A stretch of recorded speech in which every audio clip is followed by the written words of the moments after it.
Okay, friends, so when we get started watercolor painting, there are a couple of things we need to remember.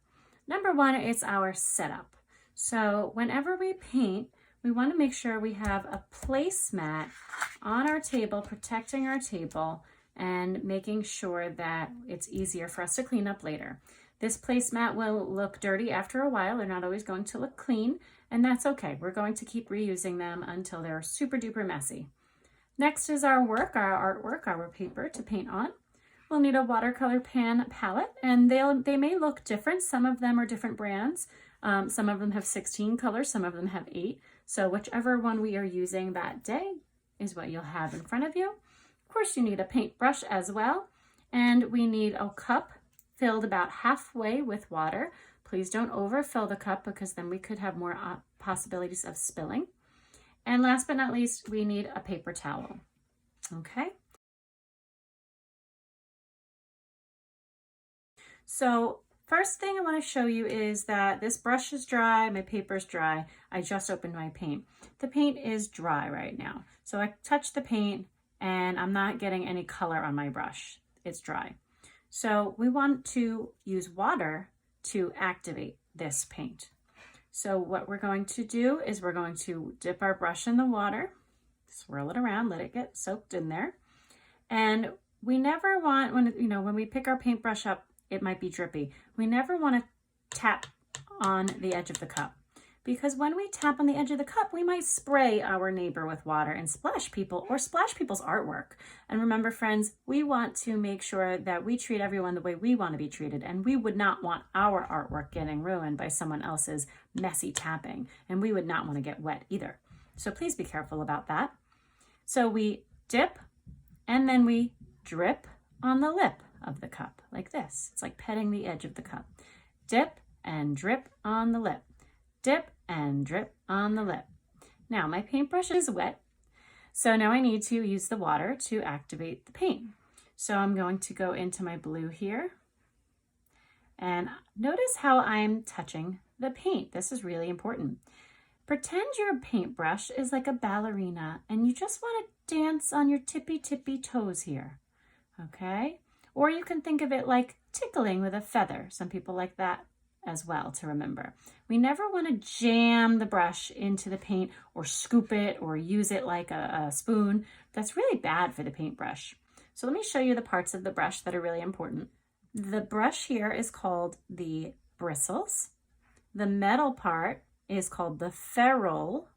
And then this is the handle, which might be different colors. So the ferrule is really important, all right? The ferrule protects our bristles where they attach to the handle. So the bristles are attached to the handle, and then the ferrule squeezes that tight and keeps it safe. We never want to get a lot of paint up inside the ferrule. It's hollow like a straw up there, and we want to make sure we don't dig our brush into the paint so deep that the ferrule is like scratching the paint. That's really bad for our bristles, and we could lose our bristles, and we don't want our bristles to fall out because then it's not a very useful paintbrush, is it? So I'm dancing gently on the top surface of my color. I'm not digging or gouging. And then when I want to paint, I'm just going to go into a spot here. I want to put the tip of the brush against an edge or a corner and drag away from an edge or a corner. If I try to paint toward this edge over here, I have a good chance of going outside my line. So if I have lines I need to stay in, and I don't always, but if I have lines I need to stay in, I tippy toe, dance my ballerina across my space, just using the tip. If I need to, I can always turn my paper a little bit. And this way I can use the tippy of the bristles to fit into that corner. I could turn it upside down. If I'm getting a little dry, I can add more paint to my brush, but I think I'm doing okay with this space for now. And I'm just spreading the paint around all of the white spaces here. We don't want to scrub like this. That would be bad for the paper. It could rip the paper, and it would also be bad for our paintbrush. We never want to give our paintbrush a bad hair day, my friends. We want to make sure that our paintbrush is nice and neat.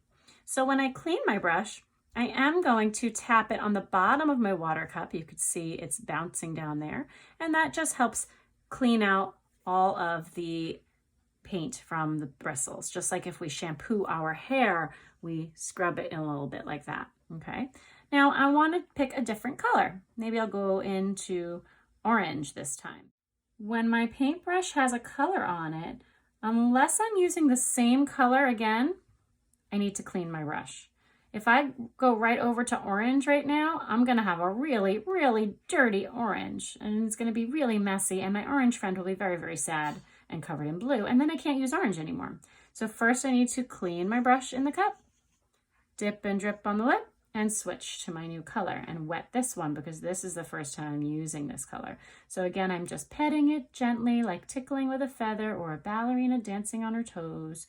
Always want to keep the brush pointy, pointy, pointy. One thing I haven't mentioned yet, really important, the paper is still wet where I just painted, and it might not look totally wet, but it is still wet. It holds water in there like a sponge. If I go paint right next to this spot or right next to this spot, a part that's touching, there's a possibility that my orange and my blue will blend together because water wants to be best friends with other water and they can just blend right together. So I want to kind of skip a space and make sure I put my next paint color somewhere else, somewhere that is not touching a wet space if I don't want my colors to blend together. Again, that's not always how we're painting, but for something like this with a lot of lines, we want to make sure we have space between our wet spots. I'm just going to clean this quickly, and I can blot it on my paper towel if I ever need to, if I have too much water. When we clean up, we have a couple of really important steps. We need to make sure that we carry our finished painting as if we are carrying a super duper steamy pizza pie. So if you're carrying a pizza box, we need to hold it flat like a tray and walk super carefully around to where we need to get to the drying rack. Because if I have a wet spot on here, and then I say, okay, I'm done, Mrs. Iwanka, I'm gonna walk this over to the drying rack, and I'm carrying it like this, well, look what's happening. My paint is dripping down. What a bummer. Now I'm upset that my painting might be ruined. So we never want to carry it like that. We want to hold it flat like a pizza box. And we're going to put that on the drying rack.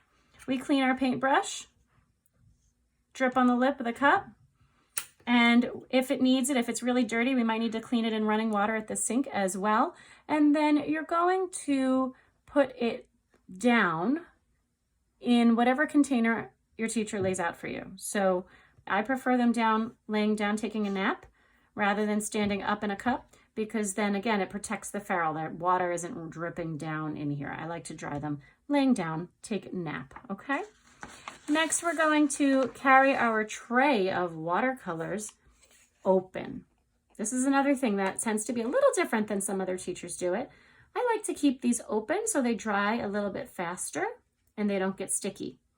So just like our paper, we don't want the paints to drip in between each other because if I tilt this, that blue will run right across all those other colors.